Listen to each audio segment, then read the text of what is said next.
Hello, my name is Wintress Ross, and I am the Senior Assistant Director for Texas Regional Recruitment for Indiana University-Bloomington. Really quickly, Indiana University is the flagship institution of the state of Indiana, with Bloomington being the flagship campus. And we're located in Bloomington, Indiana, which is about 50 miles south of Indianapolis.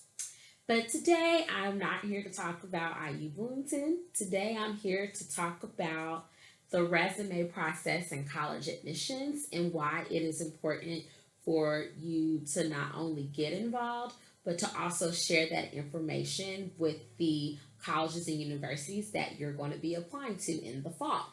So, first step, let's talk about why it's important to get involved. Getting involved, first off, it allows you to get involved outside of the classroom.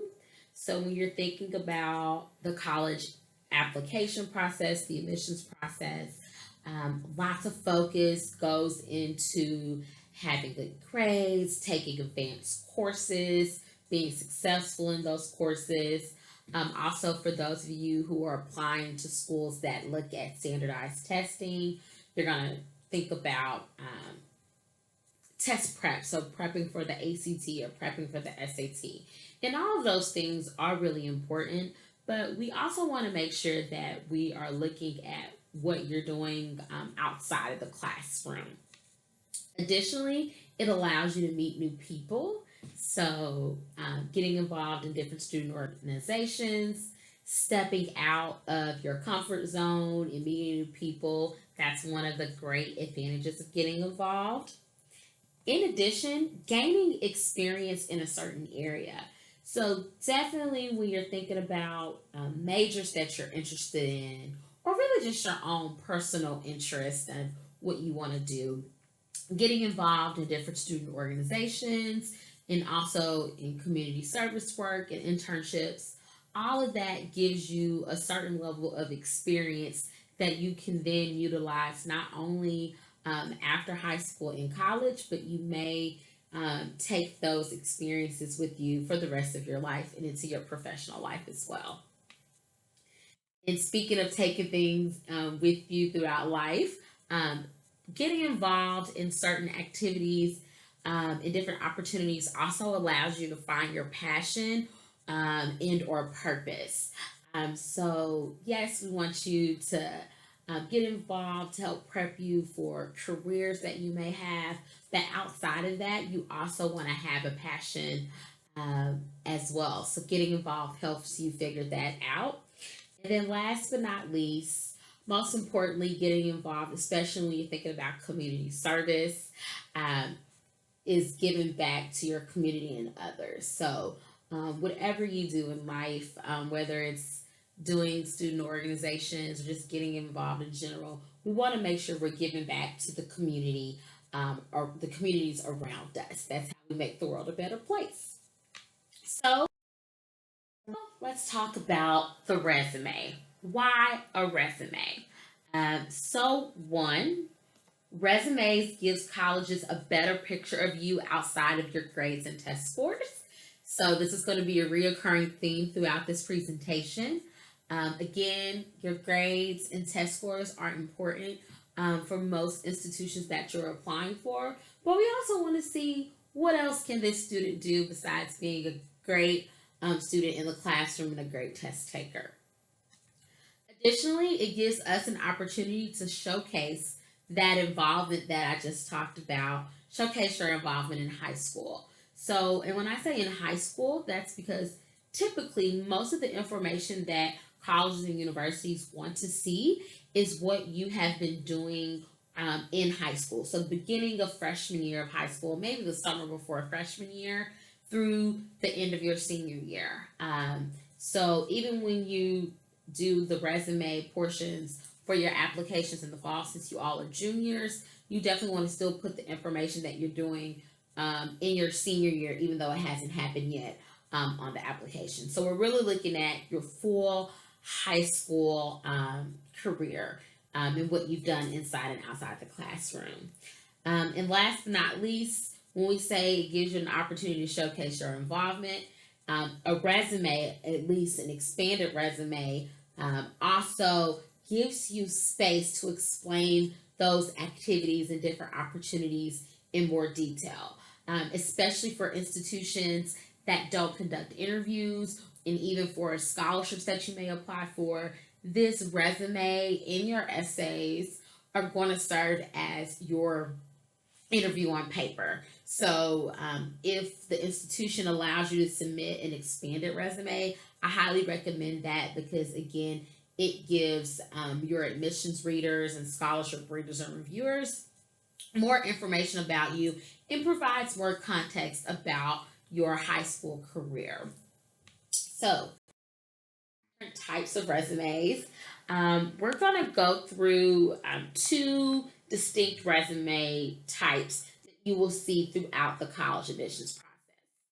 First, it's going to be the activities section on the application. So, whichever application platforms you're doing, whether it's an institution's standalone institutional application, for instance, at IU, we have an institutional application that's our system application, also known as the Apply IU application. It's going to be one of the shorter ones that we have. It has an activity section for students to fill in their information. Um, Again, and we're also on the Common application as well as the Coalition application. Both of those platforms also have sections, activity sections where you could put in your extracurricular activities, community service, jobs, and things like that. The thing with that though is that for many on the application section, activity sections of the application, there's only room to kind of list out everything that you've done. There's not really a lot of room to really go in detail and give detailed descriptions and blurbs. That's where the personal resume comes into play. And we'll have some sample personal resumes later on in the presentation. But a personal resume is what you would probably think about that your parents or older siblings or even you may use when applying for jobs. It is an additional document. So, whether it's a Word document or if you're typing it up in a Google document and then saving it as a PDF, that is what we mean by a personal resume. For the purposes of the college admissions process, for most institutions, if they accept them, the key is that you always want to check with the college or university that you're applying to see if they would like the personal resume. And if they're one that would accept it, the key is that for many of them, it can be as many pages as it needs to be. In my 10 years in college admissions, I've seen personal resumes that are 7 pages long, and then I've also seen them where they're 1 or 2 pages. Whatever their length, you just want to make sure that you're giving colleges that information and everything that you can think about that you've done in the context of high school, you're putting it on there because, again, it is your resume on paper. So you're probably thinking, well, what actually goes on a personal resume? With the personal resume, it's kind of similar to what's going to be on the activity section of your applications when you think about the different subsections. So first would be your extracurricular activities. So what activities have you done not only within the high school setting but out in the community? So whether you've done robotics or whether you were a dancer or cheered or things like that, did National Honor Society or a community service organization, those types of things. In addition, also, whether you've had a job. So many of you may work a part-time job in high school. I know I did, as I worked a part-time job in high school. I actually worked at a skateboard shop. So yes, I know how to put together a skateboard deck. In addition, whether you've had an internship. So when I was in high school, I interned at a law firm. So internships, whether those are summer internships or throughout the school year, additionally summer activities. So many of you may participate in research, maybe at UT Southwestern or at UT Dallas or something like that. You may be participating in summer research opportunities or going to summer camps. maybe not necessarily this summer, but maybe last summer you've done that, or mission trips. All of those things are things that you can put in your application. And of course, in the current environment that we're in, if you're not doing anything this summer, I'm pretty sure that colleges will be okay with that because of the current environment with public health and things like that this summer. In addition, you want to think about your talents, awards, and honors. What awards have you received from your high school, in your community, on a state or national level, talents you may have? All of those things should go on the resume, the personal resume. And then, last but not least, community service. So, really think about all the things that you've done. So, not just the number of hours, because a lot of schools, a lot of students like yourself, there's a certain amount of community service hours you may need to graduate from high school, which is great and honorable. But with that being set up in that manner, it is really important to describe and list out the individual community service projects that you've been a part of, because for us, it's not necessarily about the amount of hours, but more so about the quality of the community service opportunities that you've participated in.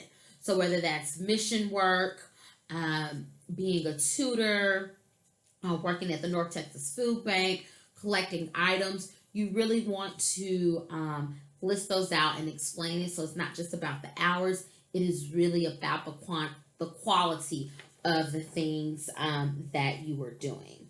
And before we move on to the next portion, again, I would like to reiterate that again, the personal resume is not in lieu of the activity section of an application. You should still complete the activity section on whatever application platform you are doing.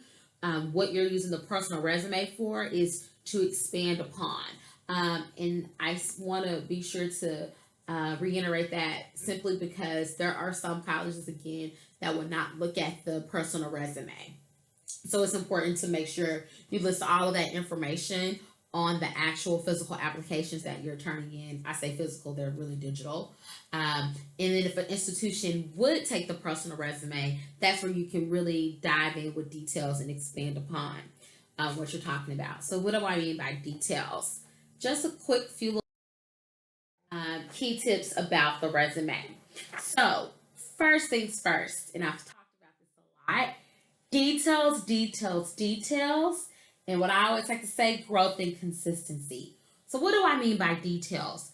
Details. I used to always tell students 2 to 3 bullet points for everything that you're describing or that you're listing.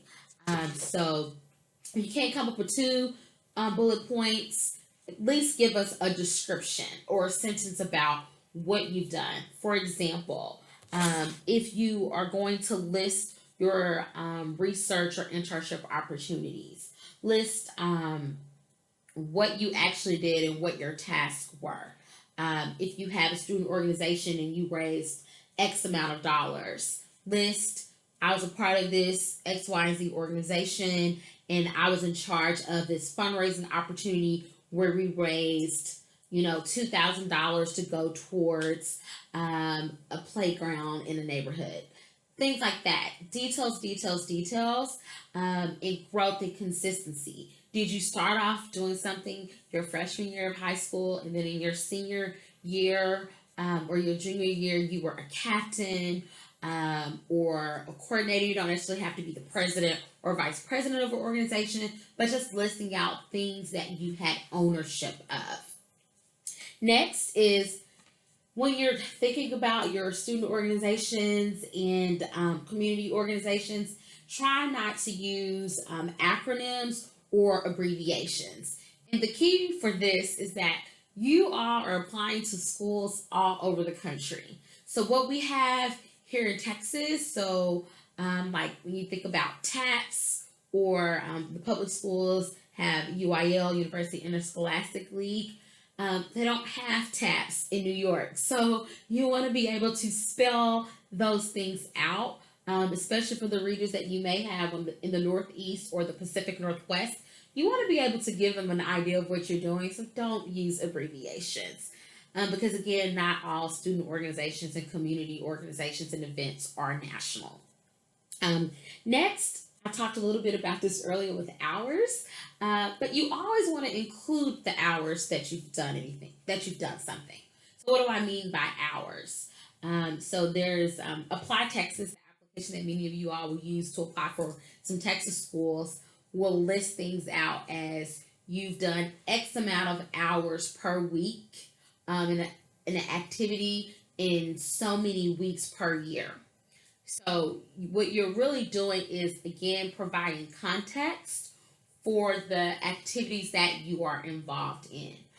So, if I see that you're taking a full load of AP or honors courses, and then I also see that you're involved in X, Y, and Z, a number of student activities, it gives me an idea of this is how much time that you're dedicating to your activities or whether you've had to work, and you're still able to balance those things and do really well in your classes. So, again, it's really about giving us context of your high school career and what a day in your life would look like for the reviewers. And then, last but not least, again, I talked about growth and consistency. You want to indicate what grades you participated in an activity. So again, this goes back to we're looking at things that you've done in your high school career, growth and consistency, looking at how long you've been a part of things. Sometimes you may be a part of an organization and it doesn't work out for you, and you realize you don't like it. Perfectly fine. And then there's other times where you spent an insurmountable amount of time, a lot of hours participating in organizations, and you've been very committed, and that shows when you list the years. So again, all about providing context for the application reviewer, the reader. And again, remember that not only for the personal resume for admissions purposes, these can also be utilized for scholarships and for internships you may want to apply for throughout the year. So it's not just for admissions, it can be used for multiple things. That's why you want to make sure that you're including as much information as possible. So now that we've talked about resumes and I've explained the difference between the activity section in an actual personal resume, I wanted to show you all these sample resumes that are my favorites. And one of them may look familiar to you. One is from a school, UT Austin, and one that they've used in years past for students. So what I really like about these is that you can see the students, the first one in Bevo Longhorn, you can see the students' contact information here. So they have their name, their address, their email address, and for the purposes of them applying to the University of Texas, their University of Texas account ID. Um, this is where you will utilize the resume and you can update it with the information for each school that you're applying to, or you can leave off the account number information. All this is doing is it's identifying information for you for schools when they're reading your file. So one of the things I really like about this is that here in this first column, it has your information. So it's broken out into education, which is your high school, and it lists the years that the student has went there. And then we get into the things that we kind of talked about earlier, the components of the resume. So here you have work experience. And as you can see, this student organized their things by oldest to newest. I would actually do the most recent, so the reverse of this, but it's up to you. But I would like to see the reverse. So start with the things most recent that you've been a part of, and then go down from there. So here you can see that this is the job that they worked at. This was their actual part-time job. They worked it for 3 hours a week. Would love to see how many weeks per year. this was, but you don't need that because it tells you here that they started in February and ended in March. Oh, not March, but May. So it kind of gives you an idea there. But then they also list their internships. So you can list both paid jobs and internships under work experience. We really just want to see what have you been doing. And as you can see here, they have 2 bullet points, again, describing everything that they've done with that job. And then here with the internship, they have 1 bullet point, which is fine. It describes what they were supposed to do in the internship, and it has the 15 hours per week and the dates. It was a summer job. And now we're going to go down here for activities. Right here, it kind of gives you a note of what you should include for activities. So please read that. This student was a part of student council. So they started out as a member of student council their sophomore year of high school in 11th grade. And then in their senior year, they were elected to lead horn. So that's something that's important. We want to see that you started off as a member. Remember, growth and consistency. Stay committed. And then in senior year, you were actually elected. And you want to list the things whether you were elected or appointed to positions, because again, it gives us an idea of what type of students you are and how you were able to get into those positions. What's important here is, since we have the grade levels here, the student listed the amount of hours they participated a week and then weeks per year because they've been a part of this for so long. And then it goes down and explains that again with their other organizations with at least 1 bullet point. And then there's the honors and awards here. And then at the very bottom, skills, talents, and achievements. So yeah, that's my favorite one. And then the second one, it's pretty much the same information here. This does have a date of birth because, again, identify information, but this is just set up in the block format. So it's similar to this one, but instead it has the activities listed out, and then the grade level, hours per week, weeks per year. And then instead of bullet points, it just has little descriptions, but it's the same idea, describing with details, details, details. So yeah, so these are the sample resumes that I love for students to think about. And when you are doing the resume, one thing I want you all to really think about is that the art, well, remember, the art of the humble brag. So please do not be bashful. This is your time to brag on yourself, because you are going to be your best advocate, and we want you to be self advocates for yourself. So when thinking about your resume, really, really think about yourself. If you have a brag sheet, use it. We really want you to brag on yourself, talk yourself up, because again, you are your best advocate and we want you to be your biggest cheerleader. And typically, if I was here in person, I would have an activity. Your counselors have the document for the activity, some questions that I want you to think about before this is over, and thinking about now. Hope you have some pen and paper. Is if you could answer the following questions. Have you met any challenges?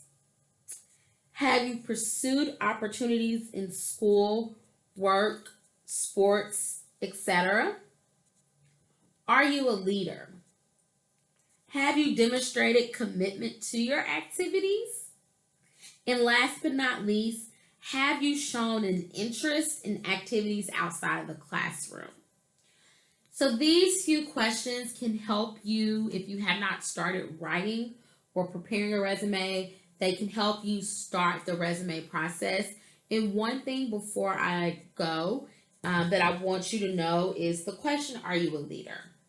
And when you think about a leader doesn't necessarily have to be the person who is always at the head, who's always the chair or president of an organization. Anyone can be a leader in their own way, because those who know how to follow and take direction are also really, really great. You don't always have to be the leader, and leadership can take on many forms. So don't be afraid if you're not a captain or a chair or a president of an organization. You can still add valuable